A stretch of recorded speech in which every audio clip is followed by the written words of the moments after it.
Bien, mis hermanos, que Dios les bendiga mucho a todos los que han podido venir.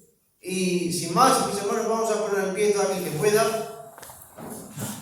Y leeremos en el libro de Proverbios el capítulo 4 y el versículo 25.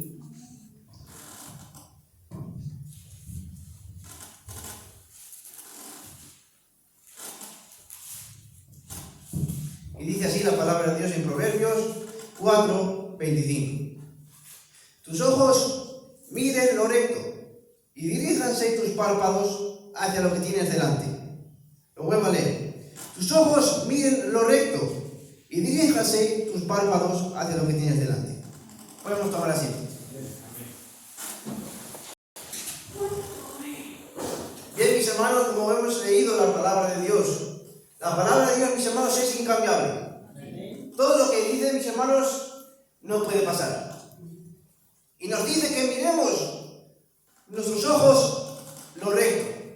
Y la palabra de Dios nos dice en los Salmos que los mandamientos de Jehová son rectos y que sus mandamientos alegran el corazón. Entonces, mis hermanos, si los mandamientos de Jehová son rectos, ¿qué es lo que tenemos que mirar? Sus mandamientos. Y mis hermanos, sus mandamientos son sus ordenanzas, sus leyes. Y dice la palabra de Dios que vosotros creéis que en la palabra de Dios, en sus mandamientos, tenéis la vida eterna. Y ellos dan testimonio de mí. Entonces, mis hermanos, si sus mandamientos dan testimonio del Señor Jesucristo, entonces los mandamientos de Dios es el Señor Jesucristo. Él es su palabra. Y la palabra es Dios. Y dice, mis hermanos, este texto: tus ojos miren lo recto. Entonces, ¿qué tenemos que mirar? ¿Hacia dónde tienes que mirar nuestros párpados? Hacia la palabra de Dios. ¿Hacia dónde? Hacia el Señor Jesucristo. Sin importar la prueba, sin importar la tribulación, sin importar la angustia, dice que tus ojos siempre miren lo recto. Y si usted comprende esto, si usted comprende, mis hermanos, que es mirar al Señor Jesucristo, usted tiene que ser capaz de lo que es el Señor Jesucristo. Usted, cuando ve esta palabra, usted tiene que ser capaz de ver que Él es el mismo, que Él es el de ayer, el de todos los siglos, que Él es el alfa y el omega, el principio y el fin, que Él es la resurrección y la vida, que Él, mis hermanos, no cambia, porque dice: mirad de mí todos los confines de la tierra, todos los términos de la tierra, y ser salvos, porque yo soy Dios y no hay más.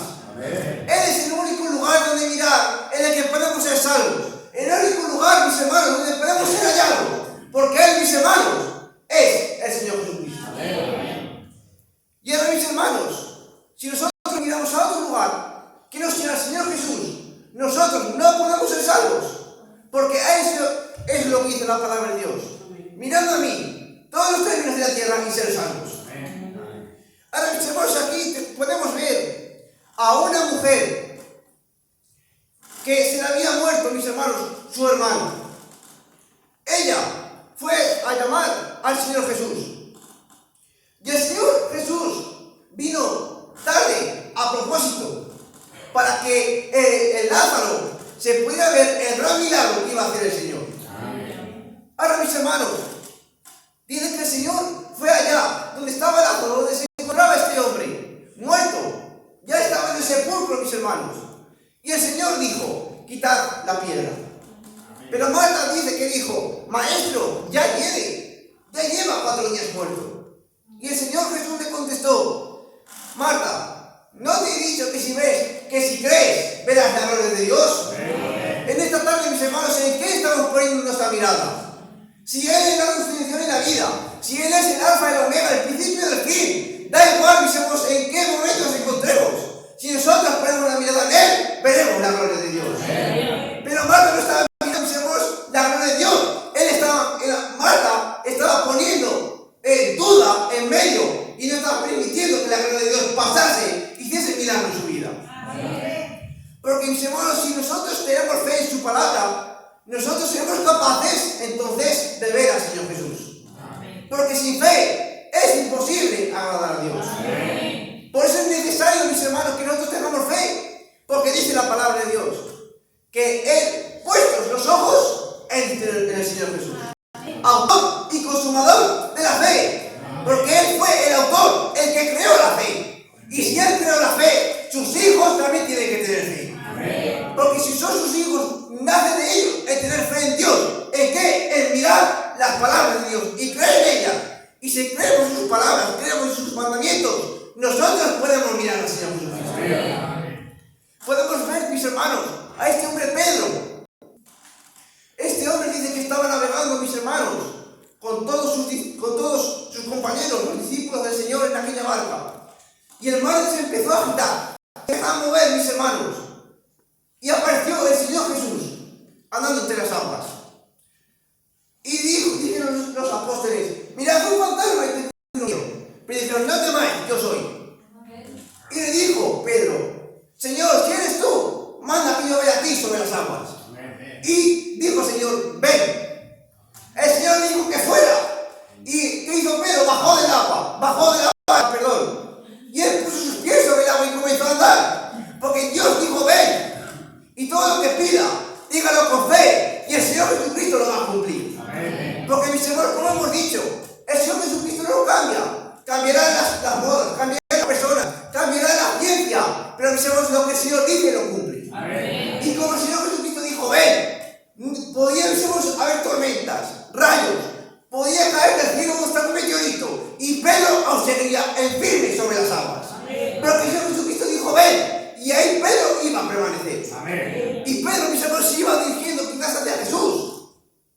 Pero Pedro, mientras mantenía su mirada puesta en Jesús, mis hermanos, Pedro se mantenía sobre las aguas. Amén. Pero ¿qué pasó? Él giró su cabeza y vio aquellas grandes olas, aquellas grandes tempestades, aquellos grandes vientos. Y ya no miró a Jesús, sino miró el problema, miró la circunstancia, miró el momento que se encontraba y subió. Amén. Porque él no miró a Jesucristo, él giró su cabeza a izquierda o a derecha. Pero la palabra dice que miremos lo recto, lo que tenemos delante. ¿Y Pedro qué tenía delante? Al Señor Jesucristo. Amén. Por tanto, mis hermanos, es necesario que en esta tarde seamos capaces de ver al Señor Jesucristo delante de nosotros. Amén. Pues no miren, mis hermanos, el problema, no miren la circunstancia. Miren más bien aquel que tiene el poder para solucionar el problema. Amén. Miren aquel que tiene el poder para solucionar su situación. Porque, mis hermanos, todo lo que pida, con fe, sin dudar. Porque Pedro dudó y por eso lo hundió. Y lo recibirá. Amén. Tenemos, mis hermanos, a este hombre, Saúl, con todo su ejército, hombres valientes, fuertes, que habían conquistado, mis hermanos, batallas, porque Dios los había ayudado. Pero, mis hermanos, allá se puso delante de ellos un paladín, un hombre fuerte, un hombre, mis hermanos, que había sido criado desde su juventud en saber batallar. Aquel filisteo, mis hermanos, y se puso delante de ellos, retando al pueblo de Israel, diciendo que si él podía vencer a uno de los israelitas, todos Israel serviría a los filisteos. Pero si uno de aquellos israelitas podía vencer a este filisteo, a este Goliat, entonces los filisteos servirían a Israel. Y esto lo hacía día tras día, durante 40 días, mis hermanos. Fue esa circunstancia sobre este pueblo. Pero, mis hermanos, ellos tenían miedo. Ellos tenían temor de este gran hombre, diciendo: ¿quién irá a vencer a este hombre? Mirad qué grande es, mirad cómo se mueve, mis hermanos. Era un hombre que infundía temor. Pero, mis hermanos, por allá pasó un hombre quizás que nadie le prestaba atención, un hombre, mis hermanos, que no era considerado ante los hombres, no era alguien grande, pero, mis hermanos, el Espíritu de Dios estaba sobre él. Y dicen que él fue donde Saúl y dijo: mi Señor, no tema, porque yo iré a pelear contra el filisteo. Y cuando se acercó, mis hermanos, a pelear contra ese filisteo, dijo: y conocerá toda esta congregación que Jehová no salva con espada y con jabalina, sino que Jehová, mis hermanos, es la batalla. ¿Qué está dando usted? Mira, maestro. ¿Quién está dando usted? Mira al Señor Jesucristo. Si usted mira a las promesas que Él está hablando en esta tarde, de que si usted cree, todo es posible, de que Él la resurrección y la vida, da igual el momento, da igual la circunstancia, entonces en ese momento de Jehová es la batalla. Da igual por qué problema esté pasando. Si usted no comienza a Dios, la batalla ya no es suya. Ya no es su problema. Ahora, mis hermanos, lo han entregado en manos de Dios. Y esto fue lo que hizo David. Él no tenía actitudes para pelear. Él no era tiene la mirada puesta en Jesucristo, en un gigante sobre los gigantes, porque él, mis hermanos, tenía la fe de que lo iba a salvar. Amén. Y tenemos también, mis hermanos, a este hombre, Daniel, un hombre de Israel, pero que por la desobediencia de su pueblo cayó, mis hermanos, bajo el castigo de Dios. Pero este hombre fue transportado a Babilonia, fue llevado de su país a otro lugar. Y mis hermanos, se convirtió en un hombre importante, en un hombre, mis hermanos, que el rey ponía su confianza en él. Pero la gente de aquella región le tenía envidia, porque siempre era un hombre recto, un hombre temeroso, un hombre que hacía lo que era siempre correcto. Amén. Y propusieron un edicto para que pudieran matar a Daniel. Y dijeron al rey que se encontraba en ese momento que firmara un edicto en el espacio de 30 días, que todo aquel que adorase a hombre o a Dios, a cualquier cosa o persona fuera del rey, fuese echado al foso de los leones. Y se firmó este edicto, mis hermanos.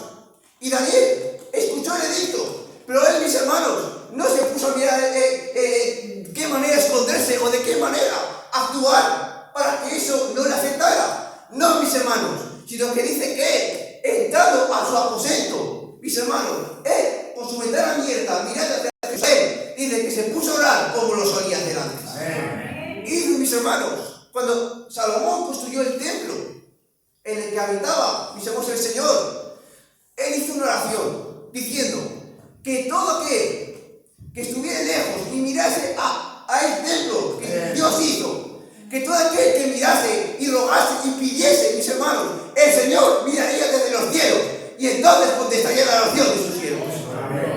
Pero mis hermanos, cuando Daniel fue transportado, cuando Daniel se fue de su país, ese templo fue destruido. Ese templo lo destruyeron, mis hermanos, sus enemigos. Pero Daniel, mis hermanos, estaba mirando aquel lugar, pero ese templo no estaba. Pero tenemos hoy un templo, mis hermanos, no hecho de manos, no hecho de ningún hombre, sino que este templo es el Señor Jesucristo. Y este templo, mis hermanos, es santo, es verdadero. Este templo, mis hermanos, entró por usted en el lugar santísimo para ofrecer un sacrificio por sus pecados. Pero usted tiene la oportunidad de entrar allá y pedir por su causa, pedir por su tribulación, pedir por su angustia, sin importar el costo, sin importar la tribulación, porque Él ya pagó el precio. Ya solo le falta que usted ponga la fe, ponga la obra, entonces Dios actuará. Y en ese momento, mis hermanos, Daniel se puso a orar como lo solía hacer antes. Y de que estos hombres vieron a Daniel rogando y suplicando a su Dios. Y fueron y se lo dijeron al rey: mira, rey, hemos visto a Daniel, este hombre tan bueno, este hombre tan santo, que ha cogido y se ha puesto a orar a su Dios. No ha cumplido el mandamiento que tú le dijiste. Es que, mis hermanos, a veces nosotros nos comportamos de una buena manera, haciendo y cumpliendo la palabra de Dios, pero viene torpeza en nuestra vida. Y no, mira, ¿qué te ha dicho este? ¿Acaso no has visto cómo te está criticando para allá, por las esquinas? ¿No has visto la mentira que está hecho? ¿No has visto cómo está actuando? Ve y dile algo. Ríete con él. Vienen esos pensamientos en nuestras mentes, mis hermanos. Pero nosotros tenemos que permanecer firmes en la palabra de Dios. Amén. Si nosotros permanecemos firmes, el Señor, mis hermanos, nos levantará cuando fuere tiempo. Amén. Y este hombre, mis hermanos, no se fue a quejar. Daniel no se fue a quejar. Daniel, mis hermanos, no empezó a decir: no, yo no he hecho nada. No, Daniel no dijo nada. Daniel fue, mis hermanos, cogió el rey y lo echó al foso de los leones. Y mis hermanos, es en ese momento cuando nosotros tenemos que estar la mirada puesta en el autor y consumador de la fe. No se crea que la prueba quizás va a durar un día. Quizás, mis hermanos, la prueba dura meses. Quizás la prueba dura años. Quizás las promesas de Dios quizás parezca que no se lleguen a cumplir. Pero, mis hermanos, Dios nunca llega tarde. Amén. Porque Él es el principio y Él es el fin. Amén. El fin no es la enfermedad, el fin no es la angustia, el fin no es la muerte. El fin es el Señor Jesucristo. Amén. Y si usted cree en el Señor Jesucristo, usted cree que Él ha venido al mundo y le ha salvado, usted, mis hermanos, no morirá. Usted irá con el Señor Jesucristo y allí verá su fin. Allí verá al Señor Jesucristo. Amén. Y este es el gozo que tiene el cristiano. Amén. Que va a sufrir, va a pasarlo mal, va a pasar por tribulaciones, por angustias, pero Él no teme porque ese no es su fin. Amén. Pablo que estas leves tribulaciones producen en nosotros un más excelente peso de gloria. Cada tribulación que pasa por su vida, cada angustia, cada necesidad, cada tribulación, lo que sea que pase por su vida, que le hace sufrir, si usted permanece fiel, lo que va a hacer, en vez de hacerle mal, va a hacer crecer más. Le va a hacer que ese reino que le está esperando le sea más merecido. Eso es, mis hermanos, lo que le acontece al cristiano cuando pasa por pruebas, por tribulaciones. Y eso es lo que le rabia al diablo, que nosotros en las tribulaciones lo gocemos, que en la angustia nos alegremos, corremos, que cantemos, porque somos hijos de Dios. Y el siguiente texto, a este que hemos dicho, dice, no mirando las cosas que se ven, no mirando las cosas que se ven, porque las cosas que se ven son temporales, pero aquellas que no se ven son eternas. Y mis hermanos, Moisés dice que cuando huyó de Egipto no temió de la ira del rey, porque se sostuvo como viendo al invisible. Y aquel que es invisible, pensamos, es eterno. Por lo tanto, ¿qué tenemos que hacer cuando la ira del diablo venga contra nosotros? Nosotros nos tenemos que mantener en el invisible. Nos tenemos que mantener en el Señor Jesucristo, en su palabra, con nuestros ojos mirándolo lejos, con nuestros párpados mirando hacia adelante. Y entonces el Señor manifestará su gloria.